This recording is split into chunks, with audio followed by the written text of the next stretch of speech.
Assalamualaikum warahmatullahi wabarakatuh. Halo teman-teman, apa kabar semuanya?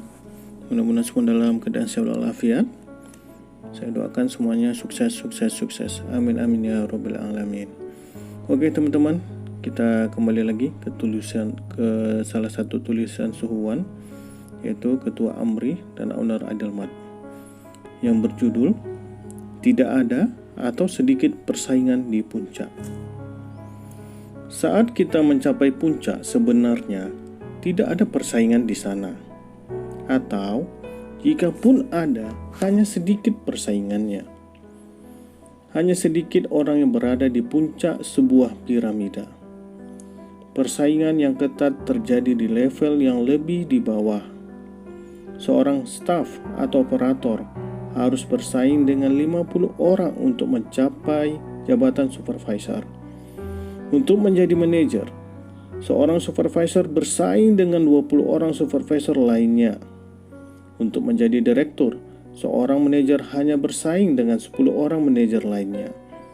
Untuk menjadi direktur utama, seorang direktur tinggal bersaing dengan 2 direktur lainnya.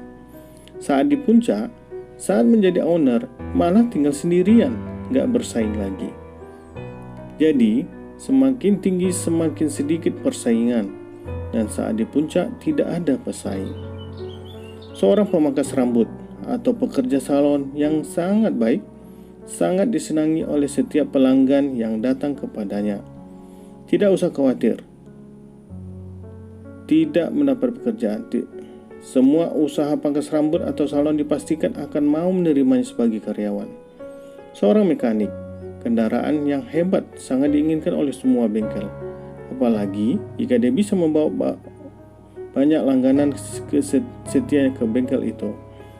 Seorang pramaniaga yang hebat akan mudah mendapat pekerjaan yang dia inginkan. Seorang konsultan yang handal akan didatangi banyak klien. Saat saya merantau bekerja di Jakarta tahun 1996, dalam 2 bulan pertama saya melamar pekerjaan kepada sekitar 10 perusahaan. Saya mengikuti tes dan diwawancarai di 3 perusahaan. Saya bertekad, yang pertama menerima saya akan saya pilih. Setelah saya terpilih bekerja di sebuah perusahaan di Cikarang, yang 2 lagi ternyata juga menerima saya di perusahaan mereka. Tetapi saya tolak, karena sudah cocok dengan perusahaan yang pertama menerima. Bahkan belakangan sebagian besar dari 10 lamaran itu memanggil saya untuk dites. Tentu saja saya tidak datang karena sudah bekerja. Apa yang menyebabkan saya kelihatan mudah untuk diterima bekerja dan bahkan hampir oleh semua perusahaan yang saya lamar. Berkas lamaran saya mungkin paling tebal di antara para pelamar. Saya kuliah di jurusan akuntansi Universitas Riau, Pekanbaru. Selain ijazah, saya menyertakan ijazah kursus-kursus yang saya ikuti selama kuliah. Akuntansi dasar Bon A, akuntansi terampil Bon B, akuntansi mahir, pajak, dan lain-lain. Ditambah surat pengalaman saya bekerja di beberapa perusahaan saat masih kuliah. Saat kuliah, saya sudah bekerja karena harus membiayai sendiri, termasuk saya lama mengajar akuntansi. IPK juga termasuk lumayan, bisa di atas 3. Pernah yang mewawancarai saya saat melihat berkas yang tebal, dia bilang, "Wah, ilmu akuntansi pasti sudah mantap nih ya." Lamaran paling tebal selain itu, saya juga sudah menguasai pekerjaan di bidang akuntansi karena sudah bekerja saat kuliah. Ditambah dengan 3 tahun mengajar, saya hafal luar kepala tentang akuntansi dan komunikatif.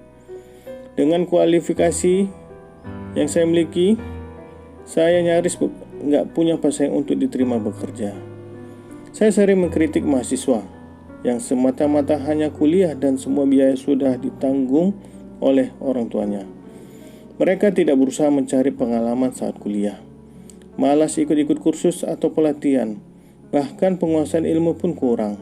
Saya melamar pekerjaan baru bingung, gak punya pengalaman melamar, membuat surat lamaran pun asalan saja. Tidak ada pengalaman bekerja yang selalu disyaratkan perusahaan. Akibatnya mereka seperti pelamar kebanyakan, tidak ada nilai lebihnya dan bersaing dengan puluhan bahkan ratusan pelamar, sehingga peluang untuk diterimanya hanya kecil. Bukan hanya di dunia pekerjaan atau karir, di bisnis pun sama. Semakin sukses, semakin sedikit pesaing kita. Bahkan saat di puncak saja, tidak ada pesaing. Di bisnis kuliner misalnya, persaingannya sangat ketat. Banyak warung dan restoran yang baru dibuka.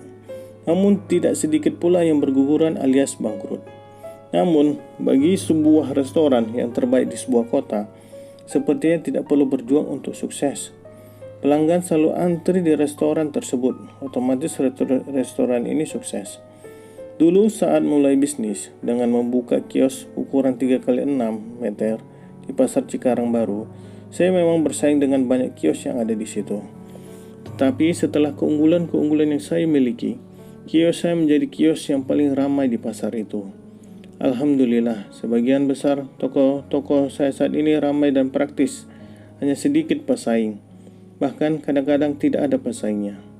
2 minimarket jaringan terbesar nasional dan belum praktis tidak ada pesaing, kecuali hanya mereka berdua hanya bersaing satu sama lain. Sedangkan minimarket yang lain, toko sembako atau kios harus bersaing sangat ketat. Sebagian besar bisnis adalah bisnis yang bersaing keras, bahkan berdarah-darah karena tidak punya keunggulan. 7 dari 10 bisnis kuliner yang saya lap mejanya dengan tisunya kotor. Pelayanan dari pramusaji yang asal-asalan, rasa masakan yang selalu berubah-ubah, tidak ada pramujaga yang menyambut karyawan di depan toko.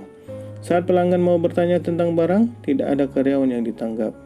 Display tokonya berantakan, variasi barang sedikit, barang fast moving selalu kosong, dan banyak lagi. Bahkan kadang-kadang saya melihat bisnis yang dibuka sudah seperti direncanakan untuk gagal. Saya tidak mengatakan bahwa saya tidak punya pesaing sama sekali, tapi saya melihat pesaing itu adalah pembuka jalan bagi bisnis saya untuk menjadi yang terbaik. Pesaing adalah sumber energi untuk kita menciptakan kreativitas dan keunggulan-keunggulan. Bisnis di puncak itu tidak melulu harus bisnis yang besar atau memiliki ratusan cabang.